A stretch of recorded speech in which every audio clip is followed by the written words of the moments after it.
Social psychologists have proven that the expression of anger must restore the sense of control over the situation in order for it to be effective. In other words, the child is only getting angry to restore a sense of control.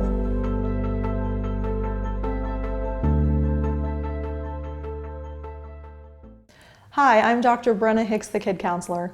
I have been reading this special edition of Time, The Science of Emotions, and it has been so fascinating to see that the research and the data emerging on emotions supports what I already know and what I already believe about children and families and the way that we interact emotionally. I want to share with you something that I found in here coming right out of the data that is interesting about why we cry. They looked at the reasons why people cry from infancy all the way through the geriatric population at death, and found that there are several factors that change completely and others that remain exactly the same.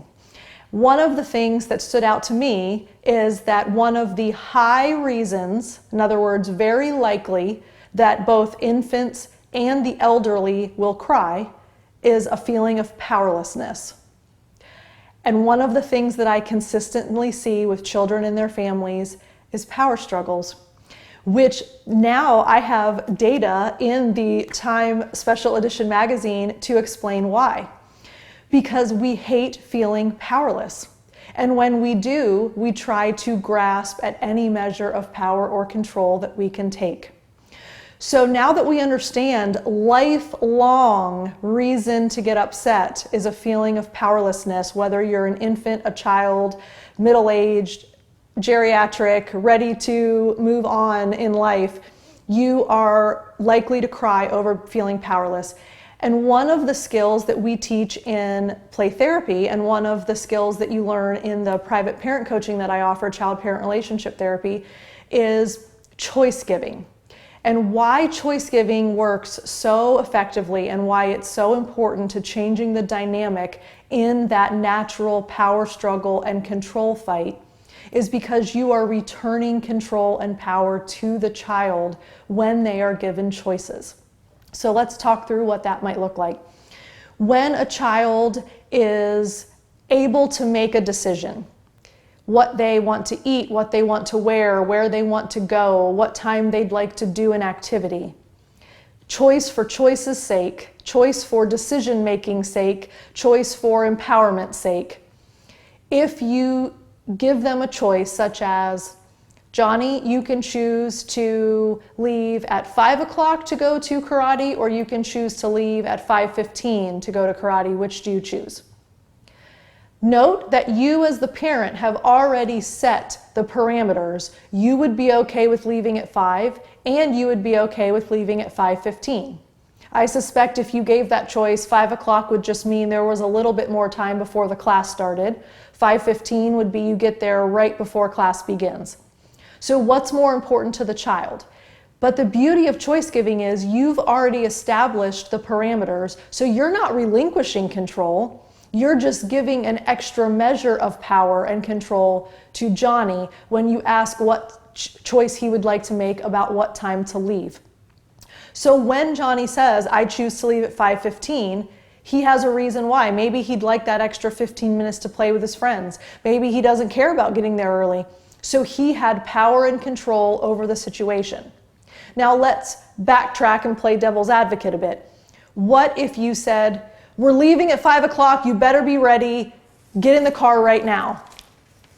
I suspect that would create a power struggle because they feel powerless over the situation.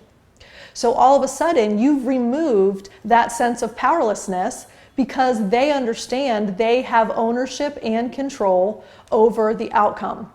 And the incredible, interesting piece of choice giving with kids is once they've made a decision, they are much more likely to abide by the decision. In other words, they have ownership, they have buy-in, they will likely not fight and resist because it's the decision and the choice that they've already made. So if we understand that none of us, no matter what our age is, likes to feel powerless, we can understand why there's always a power play and there's always a need for control, especially with our kids. So by giving them choices, you are using an effective tool to combat that frustration, combat that issue in your parenting, in your family.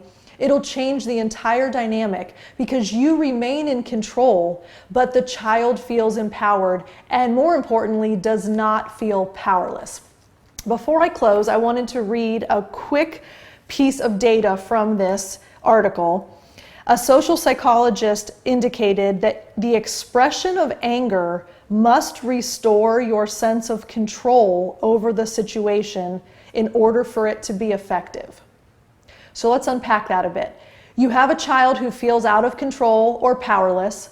They feel upset. Most often that manifests itself in a power-hungry grab, which means they come across as angry. They're mad they have no control. They're mad about feeling powerless because the alternative would be to cry and get upset. And most often it is channeled more in an angry response rather than a sad response. So when you see that anger, when you see the resistance and the argument or whatever emerges when that power struggle ensues, social psychologists have proven that the expression of anger must restore the sense of control over the situation in order for it to be effective. In other words, the child is only getting angry to restore a sense of control.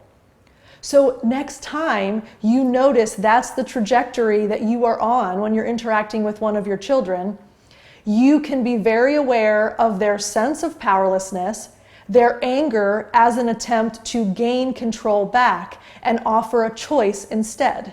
I suspect you will be extremely surprised and pleasantly excited about the outcome because you are returning power, returning control, diffusing the situation, and helping the child to regulate more appropriately instead of taking it to that next level of argument or frustration.